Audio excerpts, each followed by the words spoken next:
నువ్వెవరికి సహాయం చేస్తావో వారే నీ మొదటి శత్రువు. నువ్వెవరిని నమ్ముతావో వారు నీకు మొదటి ద్రోహి. నమ్మకం అనేది ఉచితంగా దొరికేది కాదు. దాని ఖరీదు ఒక జీవితం. ఈ ప్రపంచంలో ఎంత నటిస్తే అంత బాగా బ్రతుకుతారు. నిజాయితీగా ఉంటే బ్రతకడం చాలా కష్టం. ఎప్పుడూ ఏదో కోల్పోయినట్లు ఉండకూడదు. అది అన్నిటికంటే ఎక్కువగా మనిషిని కృంగదీస్తుంది. నీ పరిస్థితి అర్థం చేసుకోమని ఎవరిని బ్రతిమాలకు. ఎందుకంటే వాళ్ళకు ఆ పరిస్థితి ఎదురయ్యే వరకు నీ బాధ అర్థం కాదు. మీ చుట్టూ ఉన్న మనుషుల్లో మంచివాళ్ళు చెడ్డవాళ్ళు కలిసే ఉంటారు. ఎవరు ఎలాంటి వాళ్ళో నువ్వు తెలుసుకున్నప్పుడే సరైన వాళ్ళతో నడవగలవు. గెలుపు అనేది నీడ లాంటిది. దాన్ని పట్టుకోవాలని చూడకు. నీ దారిలో నువ్వు సాగిపో. దానంతట అదే నీ వెంట వస్తుంది. అయితే నీ అడుగులు వెలుగువైపు పడితేనే నీడ ఉంటుంది. గెలిస్తే ఎవరికీ సమాధానం చెప్పవలసిన అవసరం ఉండదు. ఓడితే నీ సమాధానం వినేందుకు ఎవరూ ఉండరు. విజయం ఎప్పటికీ మీతో ఉండిపోదు. ఎంత ఎత్తైన పర్వతం ఎక్కినా దిగిపోక తప్పదని మర్చిపోకూడదు. ఈ రోజుల్లో చాలామంది ఆర్థికంగా కంటే మానవత్వం, జ్ఞానం పరంగా వెనుకబడ్డారనిపిస్తుంది. మీకు దేన్నైతే పట్టుకోవటం రాదని తెలిసినప్పుడు దానిని పట్టుకోవటానికి ప్రయత్నించి వదిలేయటం కంటే పట్టుకోవాలన్న ఆశను మొదట్లోనే వదులుకోవటం మంచిది. మంచివాళ్ళు తగ్గి ఉంటున్నారు కదా అని పదే పదే నిందించడం మంచిది కాదు. అలరిస్తున్న అలలు కూడా అన్నిసార్లు వినోదం కాదని మర్చిపోకూడదు. మీరు నిల్చున్నప్పుడు పక్కన నిలబడేది కాదు. మీరు పడిపోతున్నప్పుడు పట్టుకునేదే నిజమైన బంధం. నిజాయితీగా ఉండాలి కానీ నిశ్శబ్దంగా ఉండిపోకూడదు. మౌనంగా ఉండాలి కానీ మాట పడకూడదు. విలువలేని చోట నోరు విప్పకూడదు కానీ అవసరం ఉన్న చోట నీకోసం నువ్వు వాదించుకోవాలి. నువ్వు అందంగా కనపడాల్సింది అద్దం ఎదురుగా కూర్చున్న నీకు కాదు, నీలో ఉన్న అంతరాత్మకు. మాటను మించిన దివ్య ఔషధం లేదు. మాటని మించిన మహాయుద్ధం లేదు. జీవితంలో గెలవాల్సిన చోట ఓడిపోయావంటే కారణం ఖచ్చితంగా ప్రయత్నం లోపం. కానీ ఓడిపోవాల్సిన చోట గెలిచావంటే మాత్రం ఖచ్చితంగా అది దైవానుగ్రహం. అహంకారం అనేది మనిషిలో ఉన్న మానవత్వాన్ని కోల్పోయేలా చేస్తుంది. కాబట్టి దానిని అనుసరించరాదు. సక్సెస్ అంటే మరేంటో కాదు, నీ సంతకం ఆటోగ్రాఫ్గా మారటమే. మీ క్యారెక్టర్ గురించి ఒకరి వేలెత్తి చూపిస్తున్నారంటే వారికి నచ్చినట్లు మీరుండట్లేదని అర్థం. అంతేకాని మీ క్యారెక్టర్ బ్యాడ్ అని కాదు. వేలెత్తి చూపే వాళ్ళందరూ నీతిమంతులు కాదు. మీరు చేసిన తప్పుల కంటే చెయ్యని తప్పులకు మిమ్మల్ని తప్పుడు మనుషులుగా వేలెత్తి చూపేవాళ్ళు మీ చుట్టూ ఎక్కువగా ఉన్నారు. వాళ్ళు మంచివాళ్ళు అనిపించుకోవటానికి ఎదుటివారిని ఎంత చెడ్డవారిగా చూపించటానికైనా ఆలోచించరు. కాబట్టి నువ్వొకరికి కీడు తలపెట్టాలని చూస్తే నీకు కీడు చేసేవారు నీ పక్కనే ఉంటారని గుర్తుంచుకోవాలి.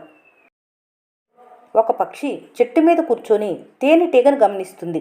దాని కష్టాన్ని చూసి, ఓ తేనెటీగ, నువ్వు ఎంతో కష్టపడి పువ్వు దగ్గర సంపాదించి పోగేసుకున్న తేనెను మనిషి తీసుకెళ్ళిపోతాడు, బాధగా లేదా? అందుకు తేనెటీగ నవ్వి, తేనె సంపాదించడం ఒక కళ. మనిషి నేను పోగేసిన తేనెను దొంగిలించగలడు కానీ నా కళను దొంగిలించలేడు. నేను మళ్ళీ సంపాదించగలను అనే నమ్మకం నాకున్నప్పుడు బాధపడి కాలాన్ని వృధా చేసుకోవటం అనవసరం అని సమాధానం ఇచ్చిందట. మీకు మీ మీద నమ్మకం ఉన్నప్పుడు ఎవరిన్ని మాటలన్నా మీ టాలెంట్ మీకుంటుంది. దుఃఖం అనేది ఎవరికీ సొంతం కాదు. సంతోషం అనేది ఎవరికీ నిరంతరం కాదు. పరిస్థితులు చూసేవారికి ఒకలాగా, అనుభవించేవారికి మరోలాగా కనిపిస్తాయి. అనుభవించేవారికి ఉన్నంత బాధ చూసేవారికి ఉండదు. అతి ఆవేశం ఎంత ప్రమాదమో అతి మంచితనం అనేది అంతకు మించి ప్రమాదం. కష్టపడకుండా రైతు పంటను పండించలేడు. కష్టపడకుండా విద్యార్థి పరీక్షలు పాస్ అవ్వలేడు. కష్టపడకుండా సైనికుడు దేశానికి రక్షణ కల్పించలేడు. కష్టపడకుండా క్రీడాకారుడు కానీ నటుడు కానీ గుర్తింపు పొందలేడు. కాబట్టి ప్రతి ఒక్కరూ జీవితంలో గొప్ప స్థాయి పొందాలి అంటే కష్టపడాలి. గర్వం అనేది మనుషుల అహంకారాన్ని పెంచుతుంది. దీనివల్ల సంస్కారం పోతుంది. ముఖ్యంగా గర్వం అనేది ఎక్కువైతే ఎదుటివాళ్ల నుండి గౌరవం కోల్పోయేలా చేస్తుంది. చదువు అనే ఆయుధం సమాజంలో గౌరవాన్ని తెచ్చిపెట్టగలదు. చదువు అనేది సంస్కారం, జ్ఞానం, వినయం, మానవత్వం పెంపొందించగలదు. అందుకే చదువుకున్న వాళ్ళు సమాజంలో అందరికి ఆదర్శం అవుతారు. జీవితంలో గొప్ప స్థాయిని పొందుతారు. ఎదురుగా వచ్చి కొట్టే వాళ్ళను నమ్మవచ్చు, కానీ వెనక నుండి కుట్రలు చేసే వాళ్ళను నమ్మకూడదు. గెలుస్తారో ఓడిపోతారో తెలియని ఆటలో ధైర్యంగా దిగొచ్చు, కానీ ఓడిపోతారు అని తెలిసిన ఆటలో దిగటం ఖచ్చితంగా మూర్ఖత్వం. జీవితంలో ఏ మనిషికైనా గెలుపు పొందే వరకు సహనం ఉండాలి. ఆ గెలుపు పొందిన తర్వాత సంస్కారం పెరగాలి. అప్పుడే తన గెలుపుకు గొప్ప గౌరవం, తగిన గుర్తింపు దక్కుతుంది. ప్రతిసారి మౌనంగా ఉండటం భయపడటం కాదు. ఆకులు రాలిపోవటం, చెట్టు చనిపోవటం కాదు. అపార విశ్వాసం, అనంత శక్తి, ఇవే విజయ సాధనకు మార్గాలు. ఒక మోసగాడు, దుష్ట స్నేహితుడు అడవి స్నేహితుడు కంటే ప్రమాదకరం. అడవి జంతువు మీ శరీరానికి మాత్రమే హాని కలిగిస్తుంది, కానీ దుష్ట స్నేహితుడు మీ మానసిక ఆరోగ్యానికే హాని చేయగలడు. వెళ్తున్న దారి కష్టం అనిపిస్తే నడిచే మార్గాన్ని మార్చుకో, చేరాలనుకున్న లక్ష్యాన్ని కాదు. మనసు స్థిమితంగా లేకపోతే గడియారం శబ్దం కూడా మనిషిని నిద్రపోనివ్వదు. మీరు వెళ్ళిన చోట మర్యాద ఇవ్వలేదనుకోవటం సరికాదు. అసలు మర్యాద ఇవ్వని చోటుకు మీరు వెళ్ళటమే పెద్ద తప్పు. హద్దులో ఉంటే అవమానపడవలసిన అవసరం ఉండదు. అదృష్టాన్ని సరదాగా నమ్ముకోవాలి, కష్టాన్ని మాత్రం పూర్తిగా నమ్ముకోవాలి. ఇదే వాస్తవం. ఎదుటివారితో పోటీపడి గెలవాలనుకోవాలి, కానీ వాళ్ళని నాశనం చేయాలనే మనస్తత్వం ఉండకూడదు. అది వారికన్నా మీకే ఎక్కువ ప్రమాదం కలిగిస్తుంది. మనిషికి ఓపిక చాలా విలువైంది. అది ఎంత ఎక్కువ ఉంటే జీవితంలో అంత ఉన్నత స్థాయికి చేరుకుంటారు. మీ చుట్టూ ఉన్న వాళ్ళలో చాలామంది మంచివాళ్ళు ఉన్నారు. మీకు ఎవరు అలా కనిపించకపోతే మొదట మారాల్సింది మీరే. ఆకాశం నల్లగా మారితేనే చుక్కలు కనపడినట్లు జీవితంలో కష్టాలు వచ్చినప్పుడే సుఖాల విలువ తెలుస్తుంది. మనసు ఎప్పుడు సంతోషంగా ఉండేటట్లు చూసుకోవాలి.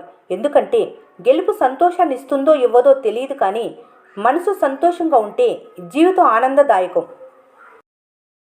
ఇతరుల విషయాలపై చూపించే శ్రద్ధ మీ జీవితాలపై చూపిస్తే ఎన్నో సాధించవచ్చు. తప్పుడు పనులు సాలేడు గూడు లాంటివి. వాటిలో ఒక్కసారి చిక్కుకుంటే బయటికి రావటం అంత సులువు కాదు. మనిషి జీవితంలో అనుకూల పరిస్థితుల్లో నేర్చుకున్న పాఠాల కన్నా ప్రతికూల పరిస్థితుల్లో నేర్చుకున్న పాఠాలే ఉన్నత శిఖరాలకు చేరుస్తాయి. జీవితంలో 100 కష్టాలున్నా భగవంతుడు ఉన్నాడని నమ్మేవారికి ఎక్కడో ఒక చోట ఎప్పుడో ఒకప్పుడు తలరాత ఖచ్చితంగా మారుతుంది. ఆపద వచ్చినప్పుడు మిమ్మల్ని కాపాడేది మీ చుట్టూ బలగం కాదు, మీలో బలం. ఎక్కువగా వేచి చూడకు. సమయం మీకు పూర్తి అనుకూలంగా ఎప్పుడూ ఉండదు. విషం, వేషం రెండూ ఒకటి. ఎందుకంటే విషం మనిషిని చంపుతుంది, వేషం మనసుని చంపుతుంది. తప్పు చేసి కూడా మాటలతో సమర్థించుకునేవారు కొందరైతే, ఏ తప్పు చేయకుండానే మాట్లాడలేక మౌనంగా ఉండేవారు మరికొందరు. అందరిలోనూ ఆత్మ ఒక్కటే కనుక ఒకరిని ద్వేషించటం అంటే తనను తాను నిందించుకున్నట్లే అవుతుంది. ప్రేమ కోసం ఏదైనా కోల్పోతారనేది నిజమే. అయితే ఈ ప్రపంచంలో తల్లిదండ్రుల కంటే కోల్పోయిన వారు ఎవరూ ఉండరు.